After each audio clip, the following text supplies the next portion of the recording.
I'm Mai Rodriguez. Today on Newsfeed at noon. Lawmakers are being urged to push through with the impeachment proceedings against Vice President Sara Duterte. A disbarment complaint has been filed at the Supreme Court against former President Rodrigo Duterte. And Israel and Hamas agree on a deal to release the hostages being held in Gaza. Following Iglesia ni Cristo's peace rally against the impeachment of Vice President Sara Duterte, a new protest calling for her removal takes center stage. The demonstration comes on the eve of the 24th anniversary of EDSA II, echoing past political upheavals. Hanati has the details. A new wave of protests is taking shape as civil society groups call on lawmakers to take immediate action on the impeachment complaints against Vice President Sara Duterte. A so-called Mass of the People was held at the iconic EDSA Shrine Thursday afternoon, a site synonymous with the country's fight for justice and democracy. The Mass coincides with the eve of the 24th anniversary of EDSA II, and was attended by representatives from the academe, youth organizations, and church leaders. Many of those present, complainants in the 3 impeachment cases filed against the Vice President. Akbayan Party List Representative Percy Sandanya urges the Congress to take a stand for integrity and accountability. He also warns of the possible consequences if Duterte were to secure the presidency in 2028. Napatunayan mismo sa panulukan na ito na ang panalangin ay makapangyarihan, na ang panalangin ay kayang panagutin ang mga nang-abuso sa kapangyarihan. Former Senator Leila de Lima also called out the alleged lack of transparency from VP Sara. She adds immediate action is needed. Without transparency, there can be no trust. Yung kanyang blatant disregard for accountability demands swift and decisive action. Even faith-based organizations were active in the Mass, and as Sister Lisa led the crowd in chants, she demanded for accountability from those who allegedly misused public funds. Ang ating sigaw, impeach! Impeach! Sara Duterte. Kaparusahan para sa mga gumagamit ng pundo ng bayan sa maling paraan. The impeachment complaints against VP Sara accuse her of misusing hundreds of millions in confidential funds, betrayal of public trust, and graft and corruption. Despite the first complaint being filed over a month ago, followed quickly by 2 others, Congress has yet to act. This inaction has spurred sectoral groups to ramp up their campaign for accountability. Organizers estimate that around 1,000 people participated in the Mass, with more demonstrations already in the pipeline. On January 18, another gathering is scheduled at the EDSA People Power Monument. This will be followed by another on January 25, which coincides with the birthday of former President Cory Aquino. And finally, on January 31, a multi-sectoral rally will take place. Hanati, Bilyonaryo News Channel. A disbarment complaint has been filed at the Supreme Court against former President Rodrigo Duterte. Hannah T joins us live in Manila for the details. Hannah, who filed it and what is the basis for his disbarment? Using his legal status to allegedly justify human rights abuses, that is the basis of the disbarment complaint filed against former President Rodrigo Duterte. Human rights group Karapatan and families of extrajudicial killings have filed a disbarment complaint before the Supreme Court. Among the complainants are attorney Vicente Jaime Topacio, son of National Democratic Front of the Philippines or NDFP consultants who were killed in a police operation in November 2020. Also part of the complaint is Lizelle Asuncion, widow of Bayan Cavite coordinator Manny Asuncion, who was among the 9 activists killed in the Bloody Sunday massacre. They allege that Duterte violated the Code of Professional Responsibility and Accountability, citing conduct unbecoming of a lawyer. The complaint cites Duterte's remarks during the Quad Committee hearings in the House of Representatives, where he allegedly defended policies linked to EJKs. The Quadcom investigated human rights violations, illegal drugs, and police operations. Karapatan also says one of the triggers for this move was Duterte's statement that he would serve as legal counsel for his daughter, Vice President Sara Duterte, in her impeachment cases. The group says this shows a pattern of using his legal privilege to protect alleged wrongdoings. The complainants are also asking the Supreme Court to temporarily suspend the license of Duterte should the disbarment proceedings begin. Mai? Hannah, what happens if the disbarment case does not progress? Will the group take other steps? Mai Karapatan says they won't stop pushing for accountability and they plan to follow up, and they say this is only one of their steps toward the pursuit of justice. Back to you, Mai. Thanks for that report, Hannah T. Despite protests in support of unseating Vice President Sara Duterte, some congressmen are not inclined to tackle the impeachment complaints against her. This report from Zandro Ochona. A vice chairperson of the House Committee on Good Government and Public Accountability says there's no need to hurry to impeach Vice President Sara Duterte. I made up my mind that I'm not going to be a party of the impeachment now because it's too short a time, and I think that we're not prepared for it. Other House members support his view and that the impeachment should be tackled during the 20th Congress. For now, investigations by the DOJ and NBI should suffice. Kung halimbawa, marami pang oras dyan, I might think of joining it. No? Marami pang oras because nakita naman natin ang investigation na ginawa ng Committee on Good Government. Talagang kinakailangan. Pero at this point in time, wala tayong panahon dyan.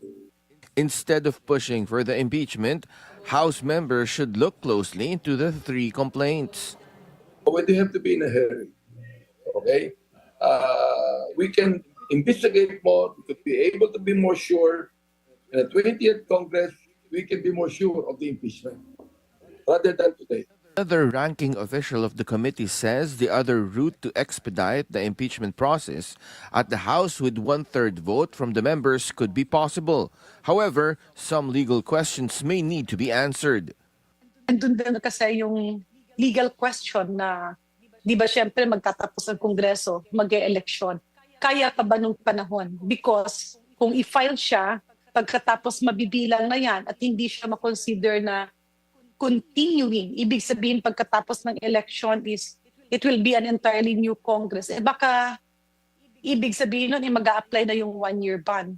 Calls for the impeachment to push through in the current Congress still remain as lawmakers who endorse the complaints remain optimistic. Hindi kami pinanghihinaan ng loob. Alam namin na sa mga susunod na panahon, ng ating mga kasamahan leadership ay magpo-position din in due time by next week siguro. Antayin natin dahil may sinasabi kasi ang SecGen na mayroon pang 4th complaint daw na mayroong majority. Congress only has 3 weeks left before it goes on a break for the elections. Zandro Ochona, Bilyonaryo News Channel. Bad news for consumers after the Trade Department approves manufacturers' request to increase the prices of over 60 basic goods in February.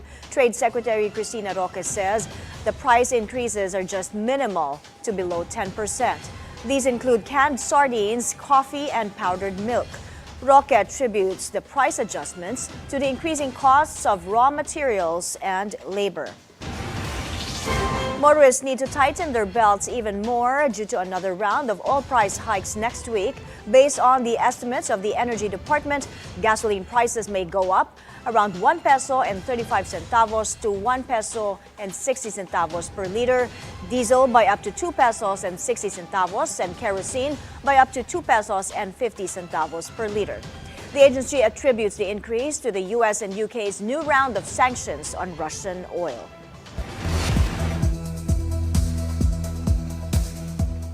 The Israeli Prime Minister's office confirmed that a deal has been agreed upon with Hamas to release the hostages being held in Gaza. The agreement, announced by mediators Qatar, the U.S., and Egypt, would see a pause in fighting in Gaza and lead to the phased release of hostages and Palestinian prisoners. Prime Minister Benjamin Netanyahu has ordered Israel's Security Cabinet to meet on Friday, after which the government will convene to approve the deal. But since the announcement, Israeli bombardments continue, killing dozens of people in Gaza. In the U.S., outgoing President Joe Biden warns about the rich getting richer and the dangers of social media manipulation in his final Oval Office speech. Biden started his address by raising concerns about too much wealth and power being controlled by a few people in America. Today, an oligarchy is taking shape in America of extreme wealth, power, and influence that literally threatens our entire democracy, our basic rights and freedoms, and a fair shot for everyone to get ahead. People should be able to make as much as they can, but play by the same rules, pay their fair share of taxes. He also spoke about a tech industrial complex, saying it spreads false information and gives too much influence to powerful groups. The free press is crumbling. Editors are disappearing. Social media is giving up on fact-checking. The truth is smothered by lies told for power and for profit. We must hold the social platforms accountable to protect our children, our families, and our very democracy from the abuse of power. In the age of AI, it's more important than ever that the people must govern. And as the land of liberty, America, not China, must lead the world in the development of AI. In a nutshell, Biden warns that economic and online power are becoming too concentrated, urging Americans to stay alert and push for fairness. An update on the wildfires in Los Angeles. Though the immediate danger has eased, forecasters warn that strong Santa Ana winds could trigger new flare-ups early next week. The fires have claimed at least 25 lives, with 31 people still missing. Authorities say residents in Los Angeles County will have to wait at least another week before they can safely return home. More than 170,000 people remain under evacuation orders as crews continue to battle hotspots. Arson investigators say it could take months or even longer to pinpoint the exact cause of the fires. As wildfires continue to ravage Los Angeles, a petition demanding the resignation of the city's mayor gains ground. Nearly 150,000 people have so far signed the petition, which accuses Karen Bass of gross mismanagement. It also notes Bass was not even in the country when the blazes broke out. She was said to have embarked on a diplomatic visit to Ghana, despite multiple wildfire warnings from local officials prior to the trip. Petitioners also point out Bass previously approved a budget cut for the local fire department, which allegedly weakened the agency's ability to respond to emergencies.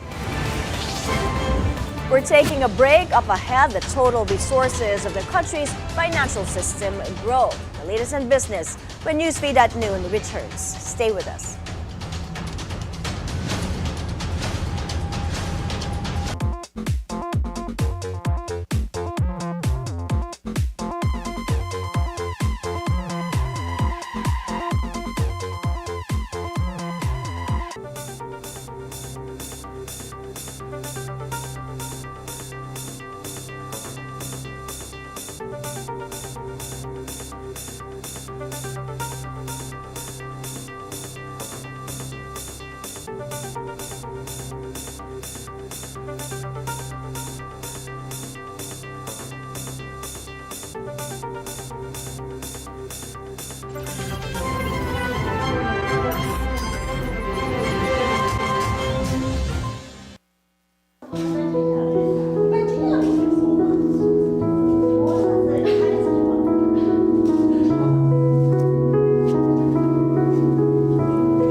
What's driving growth? Let's talk to the expert. The government still remains confident that they can still meet their 6 to 7% growth. Break down the numbers and uncover the stories that matter. Now, the country's unemployment rate drops to 3.9% in October. From local developments to global trends and everything in between, Google launches a powerful new chip that can make computers work much faster. Connect the dots to give you the insights you need to navigate, adapt, and lead. I'm Mai Rodriguez. Join me on Business 360. This is The Scorecard, where you score the latest sports news and in-depth views. I'm Anton Rojas. The Gymnastics Association of the Philippines has flipped, vaulted, and somersaulted its way to the top, earning the coveted National Sports Association of the Year award. Don't let it be just all about the goals, all about the results. Always remember what gives you joy. The Philippines is heading to the 2026 World Lacrosse Women's Championship. The Scorecard, where sports is our business, business is our sport, right here on the Bilyonaryo News Channel. Good morning, everyone! Hello, I'm Paulo Del Rosario. Let's get you up to speed with some news that you could use right now. I'm Ann Assis Cadillo. Make this day an unforgettable one by choosing joy and spreading kindness wherever you go. And I'm Monique Tuzon, and your mornings are more fun with us. Join us in the next hour for stories and conversations that matter. Only here on It's a Beautiful Day!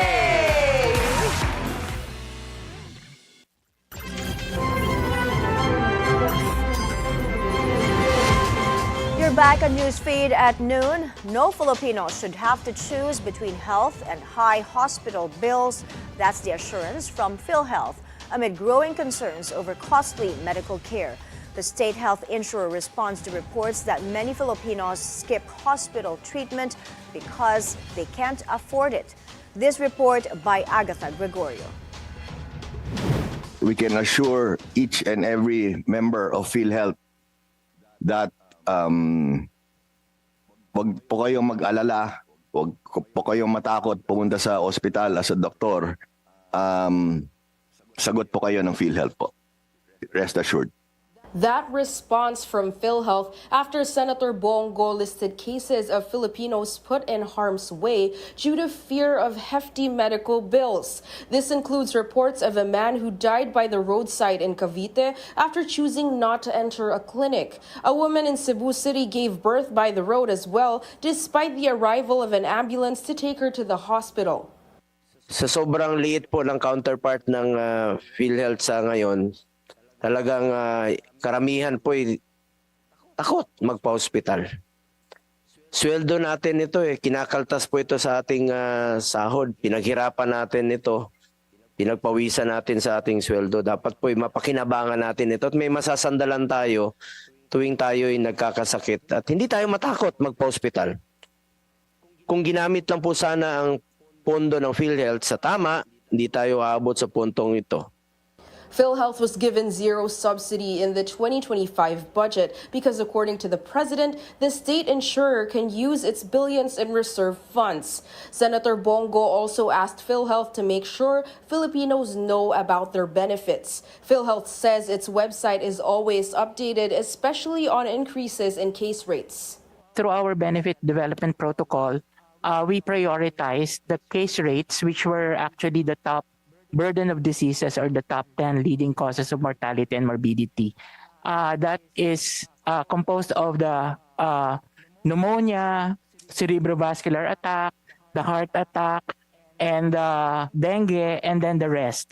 That will take a lot of time because we did the costing of every diseases and we did the research and got the data from all the hospitals. However, we did another direction of increasing the benefits across the board, and that is the 30% and the 50%.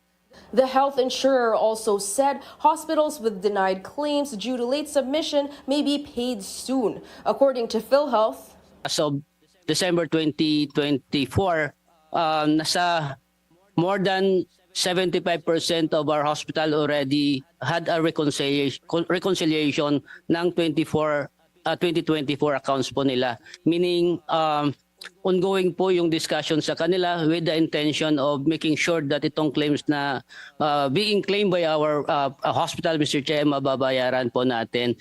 Go said the WTW Global Medical Trends Survey shows medical costs in the Philippines are expected to increase by over 18% this year. So the lawmaker is calling on PhilHealth to use its funds properly. PhilHealth says all benefits will remain despite the absence of state subsidy. Agatha Gregorio, Bilyonaryo News Channel. The Philippine economy is expected to expand by 6.3% in 2025. Emilio Neri, lead economist at the Bank of the Philippine Islands, cites strong household spending and the boost from the midterm elections as key drivers of growth. If this projection holds, it could outpace 2024's economic performance. The Philippine Statistics Authority has yet to release fourth quarter and full year GDP figures, but as of third quarter, the economy grew by 5.2%, fueled by expansion in wholesale and retail trade, financial services, and construction. In a nutshell, this means the Philippines could see stronger economic momentum this year, helping businesses grow, creating more jobs, and boosting investor confidence. More European investors are setting their sights on the Philippines, drawn by the government's ambitious economic reforms and the country's strong GDP growth this year. Sujin Kim has the details. The Philippines is attracting more European investors as economic reforms spark optimism for a 6.1% GDP growth in 2025. The Nordic Chamber cites the Marcos administration's 8-point economic recovery agenda as the foundation of the country's continued growth. We believe that the Philippines offers tremendous opportunities. The Marcos administration published a 8-point economic recovery agenda. What we're seeing as a result is a growing GDP, a growing middle class, and an increasing interest in the Philippines as a place of investment. We're all here at the right time, at the right place. The EU identifies the Philippines as a crucial partner in the Indo-Pacific region. While the EU is the Philippines' fourth largest trading partner, accounting for 11% of exports and 6% of imports, officials admit that trade volumes have yet to reach their full potential. EU Ambassador to the Philippines, Massimo Santoro, remains confident that momentum will continue for the free trade agreement negotiations, which reopened in October 2024 with the second round set for February. Through the FTA, we aim at facilitating not only merchandise trade, but also trade in services, and to create more incentives for investment. We believe that a free trade agreement can serve as a catalyst for economic growth, benefiting businesses, workers, and consumers. The private sector also expresses optimism about the Philippines' economic trajectory.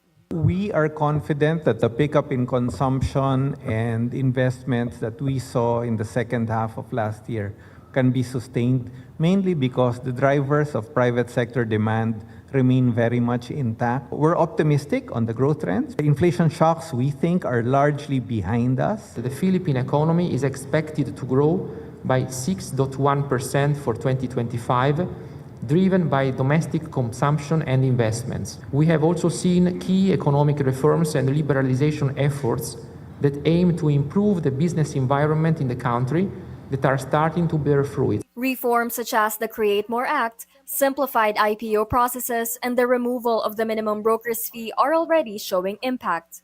The administration is creating a favorable business climate for investments to thrive. Now is the best time to invest in the Philippines. Now is the best time to do business in Southeast Asia's economic superstar. However, challenges remain, including exchange rate volatility and lagging fixed capital investments. Sujin Kim, Bilyonaryo News Channel. Good news for the Philippine financial sector. Total resources climbed nearly 9%, reaching 33 trillion pesos as of end November. The latest data from the Bangko Sentral shows this surpasses the 30.4 trillion pesos recorded in the same period of 2023. Month-on-month, total resources grew by almost 1% from 32.8 trillion in October. John Paulo Rivera, Senior Research Fellow at the Philippine Institute for Development Studies, attributes this growth to the resilience and expansion of banks and non-bank financial institutions. The Metro Manila Development Authority, or MMDA, is considering to tweak work hours for government employees in a bid to help ease traffic congestion. Our mobility correspondent G. Baroga has the story. As part of its plans to help curb heavy traffic due to EDSA repairs scheduled in March, MMDA Chairman Romando Artez is planning to propose the 7 a.m. to 4 p.m. work hours for national government agencies or NGAs. We will get muna the consensus of the mayors. We'll coordinate with them, ask them kung ano yung kanilang preference para kompleto yung datos na isasubmit natin sa Pangulo at yung recommendations din natin will be in line with the various experience and recommendations din po ng bawat LGUs. Local government units or LGUs have already been trying out this adjusted schedule since May 2024, following an MMDA resolution. According to MMDA surveys, the shift has improved traffic flow on local roads. During peak hours, travel time was cut by 10% and travel speed increased by 21%. The hope is that rolling out the same schedule for NGAs will speed things up on major Metro Manila roads and reduce traffic delays. Out of the 473,533 government employees, around 37% or about 175,918 use private vehicles during rush hour. Meanwhile, 47% or around 223,508 employees take public transport, which means fewer people will be on the road at the busiest times. Artez is aiming to get the recommendation to President Bongbong Marcos before the start of EDSA rehab. San Juan City Mayor and Metro Manila Council President Francis Zamora has already voiced his support, noting the success of the adjusted hours in his city. Meron na tayong traditional rush hour. Kung 1 hour ahead ka parate sa rush hour, you do not hit the peak of the volume of cars. So iwas ka ng isang oras, both sa pagpasok at pag-uwi. Meanwhile, a recent TomTom traffic index listed Davao, Manila, and Caloocan among the world's most traffic-congested cities. Artez says while they're not disputing the findings, MMDA's traffic data is based on a more scientific methodology. We stand by yung sarili namin na methodology sa pagkuha, which is very scientific. Kung consistent naman yung methodology nila at na like yung last year at pinakita na may improvement, parang same din yan dito sa datos namin na may slight improvement din po.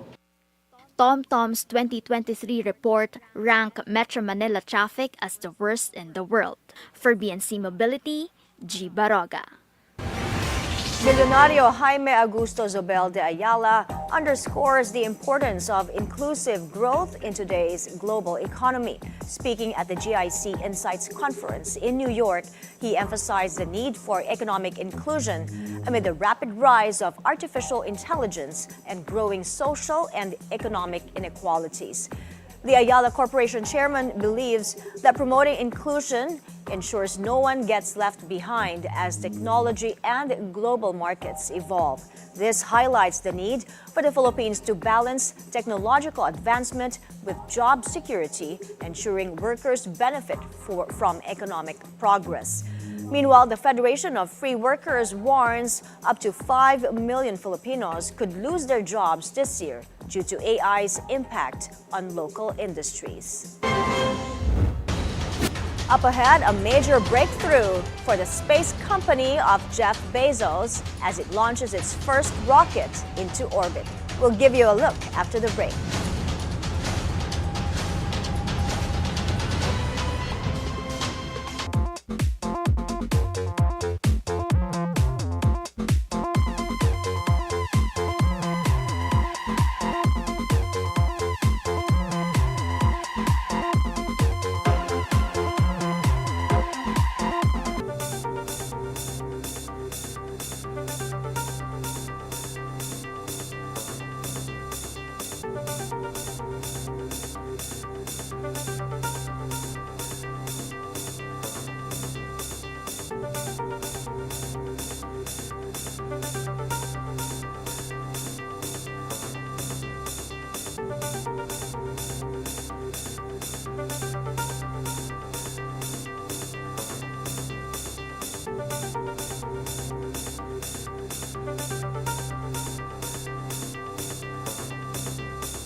America has decided.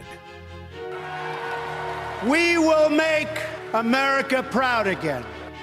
Witness the return of President Donald Trump as the 47th President of the United States. We will make America safe again. And we will make America great again. Only here on BNC, the Bilyonaryo News Channel. This is the Scorecard, where you score the latest sports news and in-depth views. I'm Anton Rojas. The Gymnastics Association of the Philippines has flipped, vaulted, and somersaulted its way to the top, earning the coveted National Sports Association of the Year award. Don't let it be just all about the goals, all about the results. Always remember what gives you joy. The Philippines is heading to the 2026 World Lacrosse Women's Championship. The Scorecard, where sports is our business, business is our sport, right here on the Bilyonaryo News Channel. Nagtaas ng presyo ang Swiss company sa pagpasok ng bagong taon dahil sa pagsipa ng halaga ng gold. Ang price hike sa ilang relo umabot pa sa 14%. Pinakanagmahal ng Daytona watch, ang white gold version nito nasa $49,000 na o 2.8 million pesos. Oh, malaking halaga yan, ano? Mula 43,000 noong nakaraang taon. Lifestyle, beauty, food. We got you. If you want a gift that gives back, memories that is, this one is on my wish list too. Join Marie Lozano, where she uncovers the untold stories and surprises in the world of lifestyle. I had already accepted my excess baggage fate. Time to show me what you're really about. The Lifestyle Lab on BNC, the Bilyonaryo News Channel.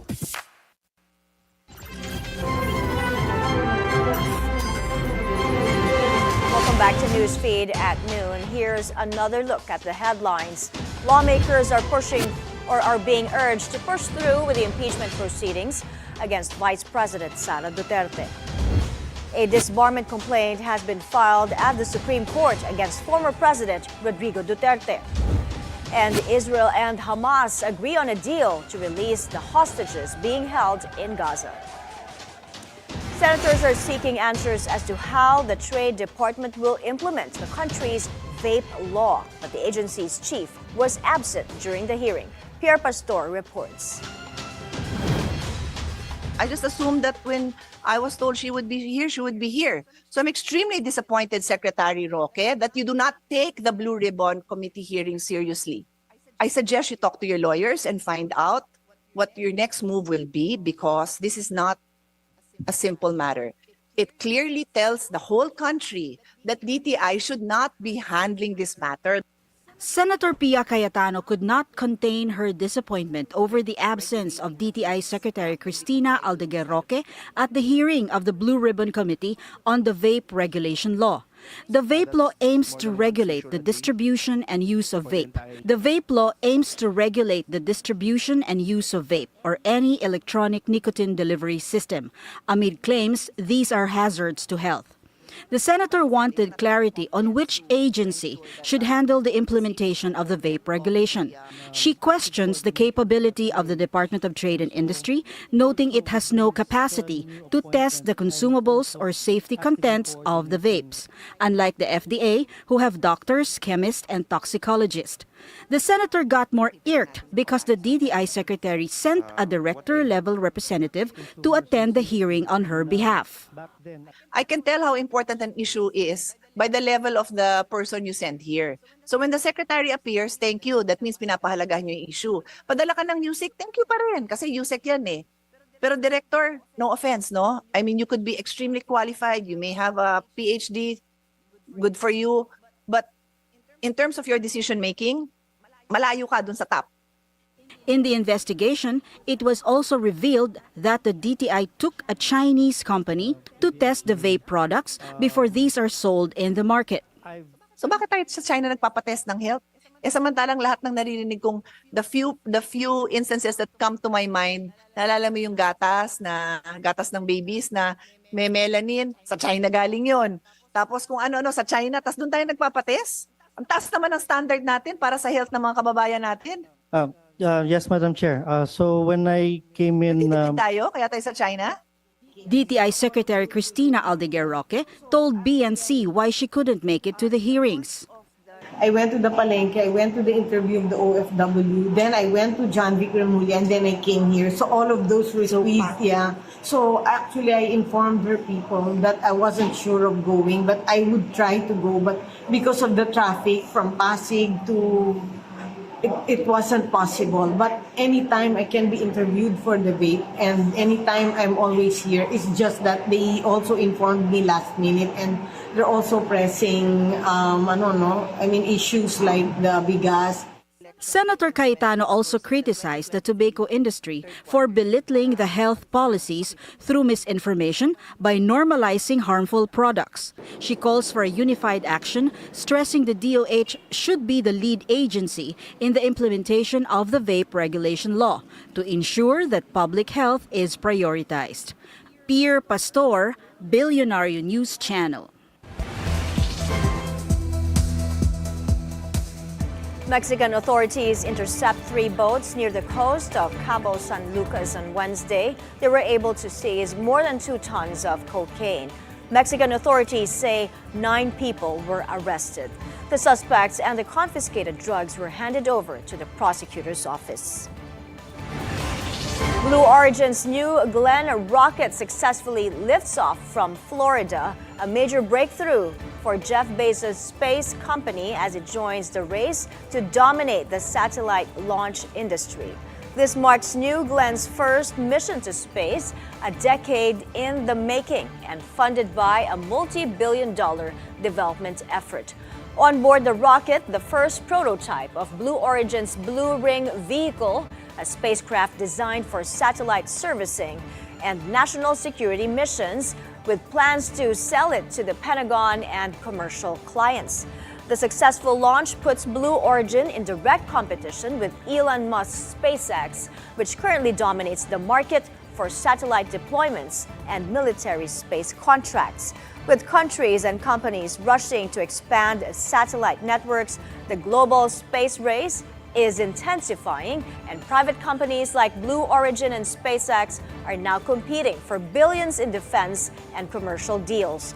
Even Elon Musk acknowledged the milestone, congratulating Blue Origin on X, formerly known as Twitter. It's business as usual for Pope Francis after he injured his right forearm after a fall. Footage from the Vatican shows the Holy Father wearing a sling to hold up his right arm on Thursday. The Vatican says Pope Francis did not suffer any broken bones and carried on with his agenda for the day. The injury is the second in about 6 weeks for the Pope, who bruised his face in an earlier fall in December. The 88-year-old pontiff suffered from influenza and related problems several times in the past 2 years. Pope Francis, though, has downplayed concerns about his health and ruled out resigning, like his predecessor, Benedict XVI, did. Still to come here on Newsfeed at noon, an escalating legal feud as it ends with us actor and director Justin Baldoni sues Hollywood power couple Blake Lively and Ryan Reynolds. The details when we return. Stay with us.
Ito po si Father Nono. Ako po si Father Fiel Pareha. Ako si Risa Singson Kaupeng. Kape at pandasal na po tayo.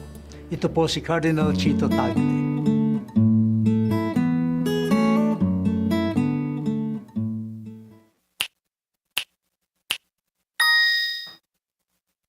Have you heard of during weddings when a man say, "The first time I've met you, I knew that you're going to be my wife"? Yeah, is that true? Yes, because based on science, men are likely to experience love at first sight more than women because they have more visual neurons. So visual talaga sila.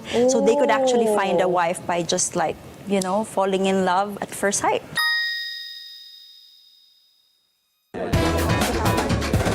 It has no authorization. We hope and pray that it will not. Thanks for having me here. Our frustrated By myself, basically. We always say that.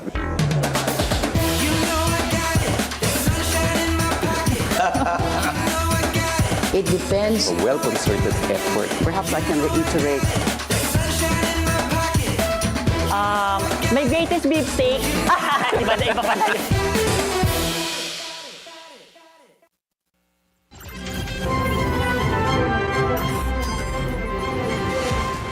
You're still watching Newsfeed at noon. The legal battle surrounding the romantic drama It Ends With Us intensifies.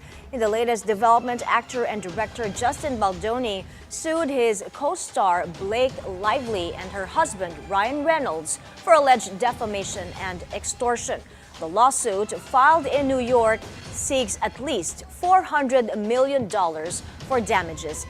It accuses the Hollywood power couple of hijacking the production and marketing of It Ends With Us and manipulating media to smear Baldoni.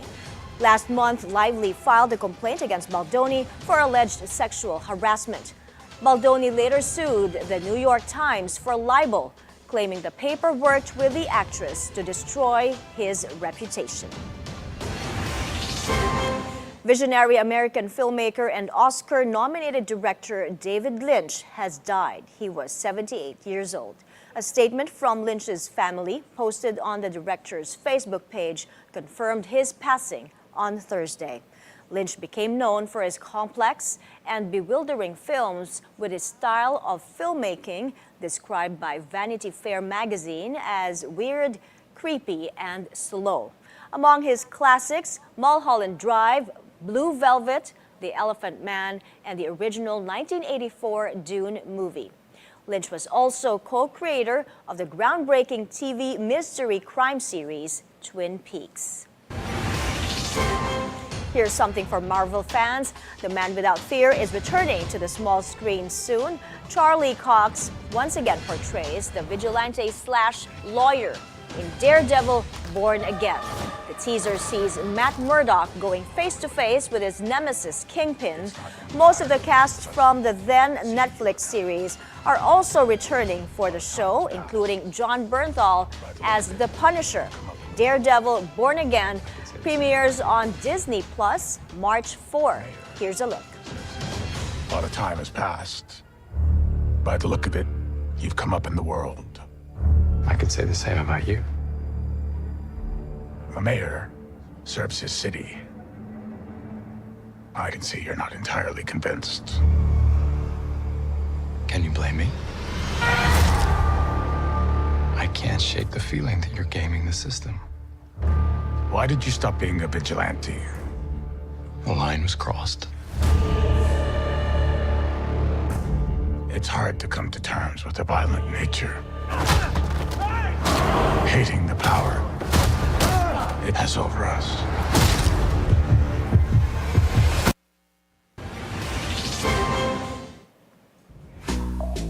NBA superstar LeBron James gave a young fan an unforgettable moment. LBJ made his way to a young girl at courtside during a game and took a picture with her with his arm around her shoulder. This came after the Lakers beat the Miami Heat on Thursday. The King also gave her and her companion a pair of his game-worn wristbands. The little girl stole the show with her emotional reaction after LeBron acknowledged her wearing his jersey. LeBron says he's happy that he was able to provide the young one with a core moment. To have that type of connection with someone where they can have that type of reaction, I think that's what it's all about, you know. And I've always tried to be the role model and someone that kids can look up to me, men, women, whatever the case may be, and try to make them proud and want to, you know, come see me play, or if they're not able to see me play, hopefully some of the things that I do off the floor continue to inspire them. But that was a super dope moment. I have a little girl myself. I think it'd be something that hopefully she would never forget. And I'm happy to be a part of her life now, and that small little moment was such a bigger moment. So hopefully she brags about it in school. Amazing moment. And before we go, researchers are gaining an unprecedented view into mice brains with the help of miniature VR headsets. The devices, developed by researchers at Cornell University in New York, allow the mice to navigate obstacles and potential threats while their brain activity is being observed. The headset is believed to help reveal how the brain navigates and controls memory function, revealing new insights into disorders such as Alzheimer's disease. Trying to understand what a certain treatment, which improves blood flow in the brain, how it is working to potentially improve spatial learning and memory.